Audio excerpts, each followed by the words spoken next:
Hello guys, welcome back on the lecture series of 12th class micro economics.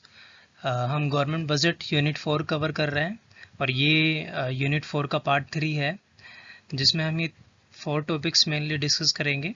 तो जो पहला topics है वो है हमारा structure of the government budget. Structure of the government budget हम पहले ही मेनली उसके जो कंपोनेंट्स हैं वो हम डिस्कस कर चुके हैं। इसमें हम एक ओवरव्यू देखेंगे और एक पूरा स्ट्रक्चर देखेंगे। ठीक है। तो दूसरा टॉपिक जो है वो है difference between revenue receipts and capital receipts. And third जो टॉपिक है वो है difference between revenue expenditure and capital expenditure. And fourth जो है वो difference between direct and indirect tax. यानी कि मेनली हम पार्ट 3 में जो डिफरेंसेस हैं जो क्वेश्चंस में पूछे जाते हैं वो हम डिस्कस करेंगे। ठीक है। तो let's start with the first topic which is the structure of the government budget. So the structure of the government budget, मैंने बताया था कि कंपोनेंट्स ऑफ गवर्नमेंट बजट जो है वो आप दो तरीके से लिख सकते हो। पहला, आप जितने भी रेवेन्यूज़ हैं और जितने भी यानी कि जितनी भी इनकम है और जितने भी खर्चे हैं उनको अलग अलग कैटेगराइज कर सकते हो, या फिर आप अलग दो तरीके से कैटेगराइज कर सकते हो जिसमें आप वो सारे पार्ट लिखो जो गवर्नमेंट की एसेट्स एंड लाइबिलिटी इम्पैक्ट होती हैं, और दूसरा कंपोनेंट ये लिखो कि जिसमें गवर्नमेंट की एसेट्स एंड लाइबिलिटी इम्पैक्ट नहीं होती हैं। ठीक है। तो ये जो स्ट्रक्चर ऑफ द गवर्नमेंट है, इसमें मैंने इसमें दो कंपोनेंट्स लिए हैं, एक रेवेन्यू बजट और एक है कैपिटल बजट। ठीक है। अब ये रेवेन्यू बजट क्या होता है? रेवेन्यू बजट वह बजट में सारे एलिमेंट काउंट होते हैं जिससे गवर्नमेंट की असेट्स और लाइबिलिटी पर कोई इम्पैक्ट नहीं पड़ता है। ठीक है। तो एसेट्स एंड लाइबिलिटी पर कोई भी इम्पैक्ट नहीं पड़ता है। तो और दूसरा है कैपिटल बजट। कैपिटल बजट में वो सारे एलिमेंट्स इंक्लूड होते हैं जिसमें अगर कोई चेंजेस आता है तो इससे गवर्नमेंट की एसेट्स एंड लाइबिलिटी में इम्पैक्ट होता है, यानी कि गवर्नमेंट की लाइबिलिटीज़ जो हैं वो बढ़ती हैं या घटती हैं। ठीक है। तो मैंने असेट्स एंड लाइबिलिटी इम्पैक्ट कर रही है नहीं कर रही है इसके बेसिस पर मैंने कंपोनेंट्स जो है वो कैटेगराइज किए हैं। ठीक है। अगर आप दूसरे बेसिस पर भी करना चाहते हो तो आप कर सकते हो। दोनों ही कंपोनेंट्स जो हैं वो दोनों ही बेसिस पर कंपोनेंट्स अगर आप डिवाइड करते हो तो दोनों ही करेक्ट माने जाएंगे। ठीक है। दूसरे बेसिस में क्या हुआ कि आप इनकम अलग से ले रहे हो, जैसे अगर अलग से लिखें तो यहाँ पर क्या होगा, यहाँ होगा रिसिप्ट्स, रिसिप्ट्स बजट, यानी कि आप यहाँ पर सारी इनकम लिखोगे। और दूसरा है एक्सपेंडिचर बजट। ठीक है। आप जितने भी खर्चे हैं बजट में वो सारे लिखोगे। तो देखो ये रिसिप्ट्स का पार्ट आ जाएगा, तो रेवेन्यू रिसिप्ट इधर आ जाएगा और ये कैपिटल रिसिप्ट भी इसके अंदर आ जाएगा। ठीक है। और एक्सपेंडिचर में रेवेन्यू एक्सपेंडिचर इधर आ जाएगा और ये जो कैपिटल रिसिप्ट्स हैं ये इस पे आ जाएगा। ठीक है। यानी कि एक तरीके से देखा जाए तो इनकम पार्ट अलग हो जाएगा और एक्सपेंडिचर का पार्ट अलग हो जाएगा। ठीक है। तो हम ये पहले टाइप के तरीके से इसे कैटेगराइज कर रहे हैं, यानी कि एसेट्स एंड लाइबिलिटी इम्पैक्ट हो रही है या नहीं हो रही है गवर्नमेंट की, उसके बेसिस पर हमने कैटेगराइज किया है। तो पार्ट 2 में भी हमने डिस्कस किया था। तो आइए एक बार ओवरव्यू ले लेते हैं कि structure of the government budget कैसा दिखता है। ठीक है। तो structure of the government budget, जो गवर्नमेंट बजट के स्ट्रक्चर्स होते हैं उसमें ये दो मेनली कंपोनेंट्स होते हैं। एक होता है रेवेन्यू बजट और दूसरा होता है कैपिटल बजट। रेवेन्यू बजट वह बजट होता है जो गवर्नमेंट की एसेट्स एंड लाइबिलिटी इम्पैक्ट नहीं करता है, और कैपिटल बजट वह बजट होते हैं जो गवर्नमेंट की एसेट्स एंड लाइबिलिटी इम्पैक्ट करते हैं। ठीक है। अब रेवेन्यू बजट में दो और कंपोनेंट्स इंक्लूड होते हैं। पहला है रेवेन्यू रिसिट्स और दूसरा है रेवेन्यू एक्सपेंडिचर।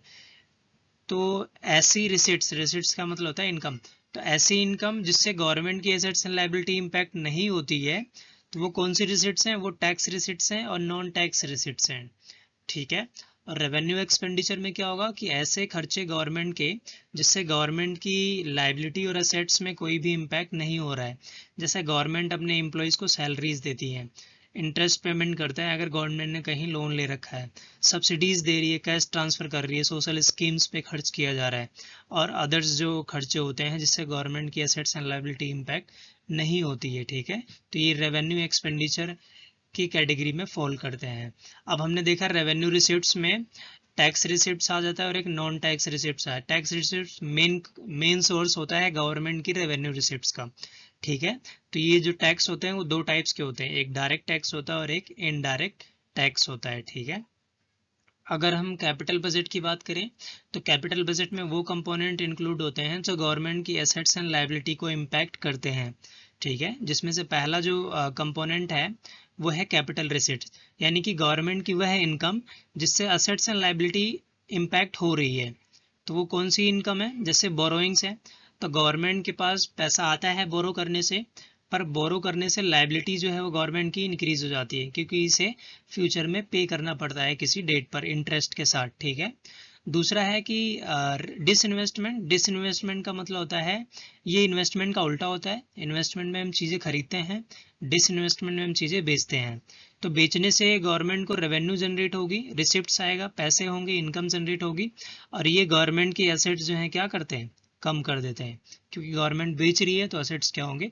कम होंगे। जैसे LIC को गवर्नमेंट ने 10% हिस्सा बेच दिया था तो गवर्नमेंट की एसेट्स LIC में 10% कम हो गई थी। रेलवे जो है वो प्राइवेटाइज हो रहा है तो रेलवे में भी गवर्नमेंट की एसेट्स जो है क्या हो जाएंगी?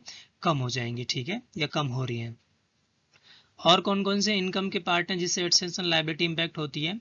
नेक्स्ट पार्ट है रिकवरी ऑफ लोन। तो देखो, जो हम लोन को रिकवर करते हैं तो इससे हमारी एसेट्स जो है वो कम हो जाती है, क्योंकि हमने जो लोन दे रखा था स्टेट गवर्नमेंट, लोकल गवर्नमेंट या फिर जो यूनियन टेरिटरीज हैं, उनको जब हम लोन देते हैं तो हमारी लायबिलिटीज़ जो हैं, हमारी एसेट्स बढ़ती हैं, और जब उनसे हम पैसा दोबारा वापस ले लेते हैं तो हमारे एसेट्स जो हैं क्या हो जाते हैं? कम हो जाते हैं, ठीक है। तो एसेट्स क्या होंगे? कम हो जाएंगे। और अदर्स रेवेन्यू, अदर रिसिप्ट्स, ठीक है। और कैपिटल एक्सपेंडिचर में वो खर्चे होते हैं जिससे एसेट्स एंड लायबिलिटी इंपैक्ट होती हैं। जैसे अब ये खर्चे हैं, यानी कि यहाँ पर पैसा जो होगा वो क्या होगा? आउटफ्लो होगा, पैसा जो होगा वो जाएगा। और कैपिटल रिसिट्स यानी कि इनकम है, तो इनकम में पैसा क्या आता है? आता है, ठीक है, इनफ्लो होता है। तो कैपिटल एक्सपेंडिचर में पहला एलिमेंट है लेंडिंग। लेंडिंग का मतलब होता है गवर्नमेंट जब स्टेट गवर्नमेंट या जो और भी निचले लेवल की जो गवर्नमेंट है उनको लोन प्रोवाइड करती है, जब उन्हें शॉर्टेज ऑफ फंड्स वो एक्सपीरियंस करते हैं, तो गवर्नमेंट जब उन्हें लैंड कर रही है तो एक तरीके से वो बाद में पैसा देंगे गवर्नमेंट के को। तो गवर्नमेंट क्या है? एज ए क्रेडिटर परफॉर्म कर रही है, ठीक है। तो गवर्नमेंट का डेटर जो है बढ़ता है, यानी कि यहाँ असेट्स क्या होता है? गवर्नमेंट के बढ़ते हैं लैंडिंग से। इन्वेस्टमेंट में चीज़ें खरीदी जाती हैं, एसेट्स, तो एसेट्स क्या होंगे? बढ़ेंगे।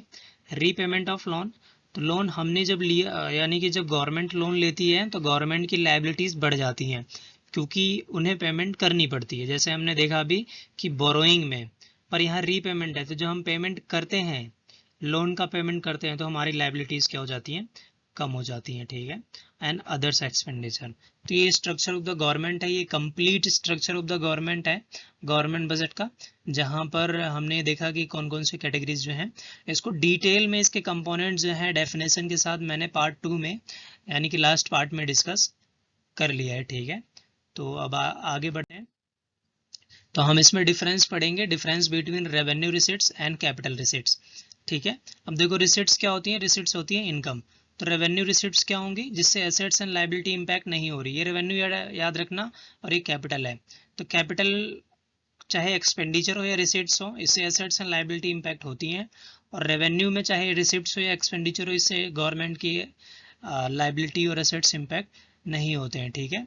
तो ये इंपॉर्टेंट पॉइंट है जिससे आपको याद रहे, ठीक है। तो हम रेवेन्यू रिसिप्ट्स और कैपिटल रिसिप्ट्स पढ़ेंगे, यानी कि ऐसे रिसिप्ट्स जो गवर्नमेंट की एसेट्स एंड लायबिलिटी में इंपैक्ट नहीं करते हैं, और ऐसी इनकम जो गवर्नमेंट की एसेट्स एंड लायबिलिटी इंपैक्ट करती है। तो देखते हैं, तो ये हमने बेसिस ऑफ कंपैरिजन लिखा है, ये है रेवेन्यू रिसिप्ट्स और ये है कैपिटल रिसिप्ट्स, ठीक है। तो मीनिंग में अगर आते हैं तो revenue receipts refers to the receipt that government received and that is generated from the operating activities of the business, यानी कि गवर्नमेंट जो डे टू डे फंक्शनिंग करती है उससे जो हमें पैसा जनरेट होता है उसको हम रेवेन्यू रिसिप्ट्स बोलते हैं, ठीक है। Revenue receipts are further divided into 2 categories, receipts from tax यानी कि टैक्स और नॉन टैक्स रेवेन्यूज, ठीक है, जो कि अभी हमने स्ट्रक्चर ऑफ गवर्नमेंट बजट में देखा था, ठीक है। और कैपिटल रिसिप्ट्स क्या होती हैं? तो capital receipts are those receipts which government receive by from the investment and financing activities such as borrowing, other liabilities, recovery of loan and other disinvestment, ठीक है, जो कि अभी हमने डिस्कस किया। तो ये कैपिटल रिसिप्ट्स, यानी कि कैपिटल वाली इनकम हमें कहाँ से मिलती है? बोरोइंग से, या लोन को हम रिकवर कर रहे हैं या डिसइन्वेस्टमेंट कर रहे हैं, तो यहाँ से जो पैसा आता है ये हमारी एसेट्स एंड लायबिलिटी को इम्पैक्ट करते हैं, ठीक है। और ये इसका नेचर क्या होता है रेवेन्यू रिसिप्ट्स का? तो नेचर जो है रिकरिंग इन नेचर का होता है। रिकरिंग इन नेचर का मतलब होता है रेगुलर नेचर का होता है, ये डे टू डे फंक्शनिंग में इनकम जनरेट होती है गवर्नमेंट की, ठीक है। पर ये नॉन जो कैपिटल रिसिप्ट्स होती हैं वो नॉन रिकरिंग नेचर की होती है, यानी कि ये बार बार, यानी कि हमेशा जो है गवर्नमेंट की इनकम जो है कैपिटल रिसिप्ट से नहीं आती।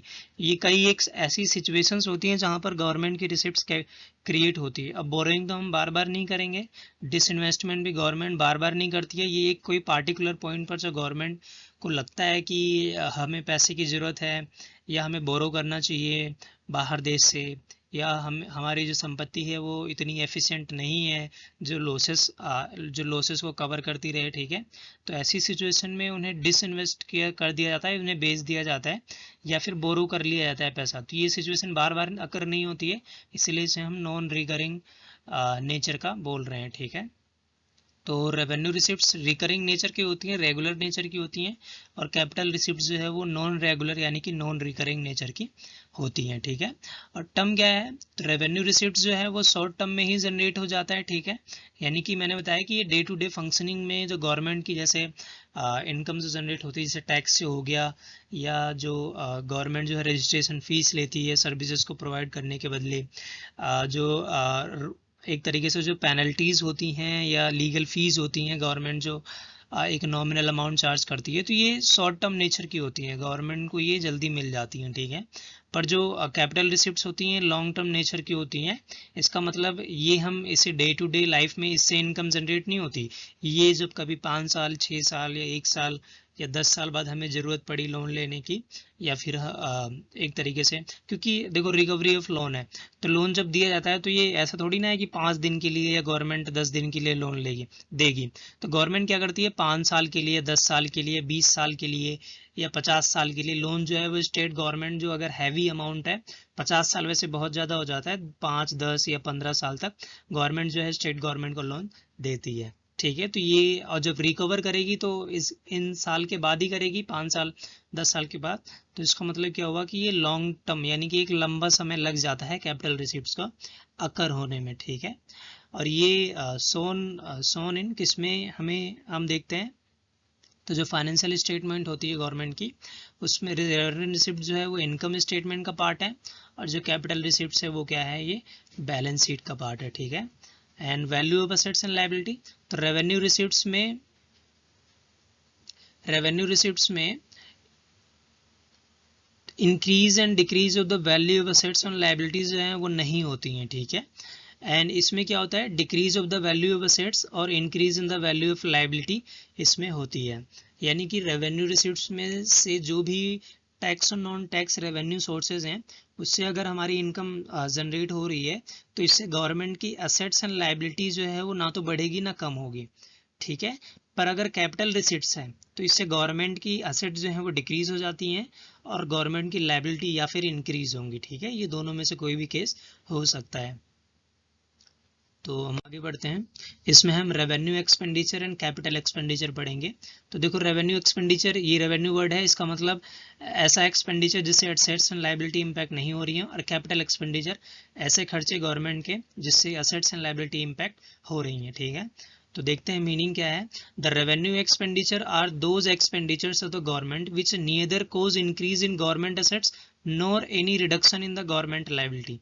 तो ऐसे गवर्नमेंट के खर्चे ना तो ये गवर्नमेंट के एसेट्स को बढ़ाते हैं और ना ही गवर्नमेंट के एसेट्स की लायबिलिटीज को कम करते हैं, ठीक है, ऐसे खर्चे। और कैपिटल एक्सपेंडिचर क्या होता है, capital expenditure are those expenditure of the government which leads to increase in the government assets and reduction in the government liability. ये गवर्नमेंट की जो एसेट्स हैं उसको इंक्रीज करते हैं और लायबिलिटीज को डिक्रीज करते हैं, ठीक है। और रेवेन्यू रिसिप्ट्स में ऐसा कोई भी पार्ट नहीं होता है। पर्पस क्या होता है रेवेन्यू एक्सपेंडिचर का, it is spend on the normal functioning of the government department for various provision, ठीक है। तो रेवेन्यू जो एक्सपेंडिचर के जो खर्चे होते हैं वो डे टू डे फंक्शनिंग के, यानी कि जो एडमिनिस्ट्रेटिव जो एक्सपेंसेस हो गए, तो जो day to day normal functioning के लिए जो खर्चे होते हैं वो रेवेन्यू एक्सपेंडिचर्स होते हैं, ठीक है। And the capital expenditures are those expenditure which is spend on the acquisition of assets को खरीदने के लिए अगर खर्चा किया गया है, ठीक है। देखो एक्विजिशन ऑफ असेट्स कर रहे हैं तो असेट्स क्या होगा, गवर्नमेंट का बढ़ेगा, तो यहाँ असेट्स इम्पैक्ट हो रहा है। And pre payment of the borrowings and granting of the loans and advances, किसी को लोन देना, ये सारी चीज़ें जो हैं, या लोन की रीपेमेंट करना, तो ये कैपिटल एक्सपेंडिचर नेचर के खर्चे होते हैं, ठीक है। एग्जाम्पल कौन कौन से हुए, जैसे ओल्ड एज पेंशन देना, तो ये गवर्नमेंट के खर्चे हैं। Expenses incurred on administrative services, national security, health and education, तो गवर्नमेंट इन पे अगर खर्च कर रही है, या जो पेंशन दे रही है, ठीक है, तो या वेजेस एंड सैलरी जो गवर्नमेंट एम्प्लॉयज़ को पे किया जाता है, तो ये रेवेन्यू एक्सपेंडिचर नेचर का होता है, क्योंकि इससे एसेट्स एंड लायबिलिटी इम्पैक्ट नहीं होती हैं, ठीक है। और जो कैपिटल एक्सपेंडिचर्स होता है, कौन कौन से एक्सपेंडिचर्स हो गए कैपिटल एक्सपेंडिचर्स, तो construction of the new roads, assets increase होंगी, हाईवेज एसेट्स इंक्रीज होंगी, repayment of the government loan, liabilities decrease होंगी, इससे establishment of the factory and companies, तो इससे एसेट्स इंक्रीज होंगी, ठीक है। तो इससे एसेट्स और लाइबिलिटीज जो है वो इम्पैक्ट होता है कैपिटल एक्सपेंडिचर से। तो अब आइए अगले डिफरेंस की तरफ बढ़ते हैं, डायरेक्ट एंड इनडायरेक्ट टैक्स। अब नॉर्मल तरीके से अगर मैं बताऊं, तो डायरेक्ट टैक्स वह टैक्स होता है कि जिस पे लगाया गया है वो टैक्स का बर्डन उसी को पे करना पड़ता है। जैसे इनकम टैक्स हो गया, तो इनकम टैक्स अगर मुझ पे लगाया गया है, मान लेते हैं ए कोई व्यक्ति है, अगर उस पे इनकम टैक्स लगाया गया है, मान लेते हैं उसकी इनकम के हिसाब से उसे 1000 रुपीज़ जो है वो टैक्स पे करना है, तो ये 1000 रुपीज़ जो है ये अपनी जेब से ही पे करेगा ए जो है, ठीक है। ये जो बर्डन है 1000 का, ये किसी और पे शिफ्ट नहीं किया जा सकता, ये डायरेक्टली ए को ही पे करना पड़ेगा। तो इस ऐसे टैक्सेस को हम डायरेक्ट टैक्स बोलते हैं। और इनडायरेक्ट टैक्स में क्या हुआ कि ऐसे टैक्सेस, जैसे मान लेते हैं दो व्यक्ति हैं, तो ए पे टैक्स लगाया गया और 1000 टैक्स बन रहा है मान लेते हैं, तो ये 1000 की जो रिस्पॉन्सिबिलिटी है, जो बर्डन है ए का, ये क्या करता है, ये बी पे शिफ्ट कर देता है और बी से ये 1000 वसूल लेता है और फिर गवर्नमेंट को 1000 दे देता है। तो एक्चुअल में लगाया गया ए पर इसकी पेमेंट जो है वो बी कर रहा है ए को, और ए से फिर गवर्नमेंट के पास जा रहा है, ठीक है। तो यहाँ क्या हो रहा है, जो टैक्स बर्डन जो था ए को था, ए ने शिफ्ट कर दिया टैक्स बर्डन बी पे। तो ऐसे टाइप्स के जो टैक्सेस होते हैं उसे हम इनडायरेक्ट टैक्स बोलते हैं। जैसे जीएसटी, तो देखो जीएसटी जो है वो एक तरीके से जो रिटेलर होते हैं या जो प्रोड्यूसर्स होते हैं उन पे लगाया जाता है, और फिर ये टैक्स का अमाउंट किससे चार्ज करते हैं, ये कस्टमर से ही चार्ज करते हैं। तो एक तरीके से बर्डन इनका था और शिफ्ट कर दिया गया कस्टमर्स पर, ठीक है। तो ये इनडायरेक्ट नेचर के होते हैं। तो आइए हम इसे डिटेल में देखते हैं, इनडायरेक्ट और इनडायरेक्ट टैक्स, ठीक है। तो दीज डायरेक्ट टैक्स में क्या आएगा, these are taxes that are levied on individuals and companies. तो ऐसे टैक्सेस होते हैं जो गवर्नमेंट जो किसी व्यक्ति पर यानी कि इंडिविजुअल पर और कंपनीज पर लगाए जाते हैं, ठीक है। और ये इनडायरेक्ट टैक्सेस किस नेचर के होते हैं, इनडायरेक्ट टैक्सेस जो हैं वो these are the impose on the goods and service. ये हमेशा याद रखना कि इनडायरेक्ट टैक्स जो है वो गुड्स एंड सर्विसेज पर ही लगाया जाता है, ठीक है। ये किसी पर्सन पर नहीं लगाया जाता है गुड्स एंड सर्विसेज पर, और इसे फिर इसके बर्डन को शिफ्ट कर दिया जाता है, ठीक है। And these taxes, direct tax में these taxes are paid by the same person on whom it is impose, जिस पे लगाया गया है वही पे करेगा। And it is not paid by the same person on whom it is impose, indirect tax में वो बंदा पे नहीं करता, शिफ्ट कर देता है, ठीक है।